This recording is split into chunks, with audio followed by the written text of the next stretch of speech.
आंनि बे भिडिअ बयखौबो खुलुमलायबाय लोगोफोर भिडिअखौ जोबजासे नायबानो जाबाय डेन्जार माने लाइन जानानै थांबाय आरोना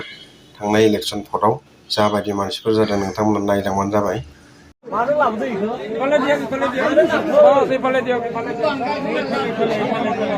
एप्रिल अक्ट'नि दिनै 9 एप्रिल 2026 मायथाइ आं दिनै नरम आखुनि गोसो रायजोफोरखौ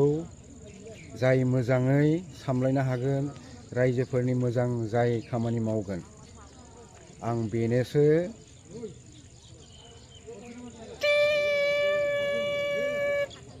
होननायखौ सेरनानै होगोन आं जेन देरहाथों आरो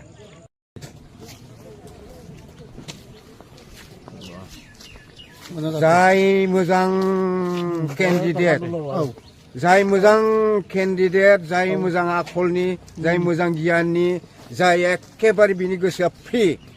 बेनोसो भटखौ होनाय जागोन नंगौबो निस्सय बियो जों बेनोसो होखागोनबा जिहेतुके जोङो जिखुनु गोसो गोरबोनि सायख'हरगोन बे मानसिया जोंनि समाजनि खामानि मावनांगोन जोंनि माने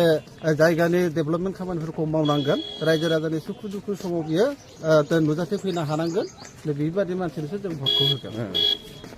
जों खोनानाय मथेथ' जों मिथिदों जोंनि समस्थिनि शिब मिश्र बिथाङाथ' माने मेंनो रोङि सासे मावथि समाजनि थाखाय दा बेनि थाखायनो जोंनि रायजो राजाफोरा गासैबो बिथांनो भट होनो थाखाय थियारि जाना दं আচ্ছা কক কেনেকে কি স্বভাৱ কেনেকে চৰিত্ৰ এমএলএ এমপি কেনেকে কি হ'ব লাগে স্বভাৱ চৰিত্ৰ এমএলএ এমপি কক বৰ্তমান আমি অসমৰ সমগ্ৰ দেশৰ উন্নয়ন বিচাৰিছোঁ গতিকে আমাক উন্নয়ন লাগে ডেভেলপ লাগে শান্তি লাগে এইখিনিকে আমি কামনা কৰিছোঁ বৰ্তমান আমাৰ লামডিং সমষ্টিৰ বিধায়ক শিৱ মিশ্ৰ আগন্তুক যিটো ভোট পৰ্যায় আহিছে আমি তেখেতকে সমৰ্থন কৰিম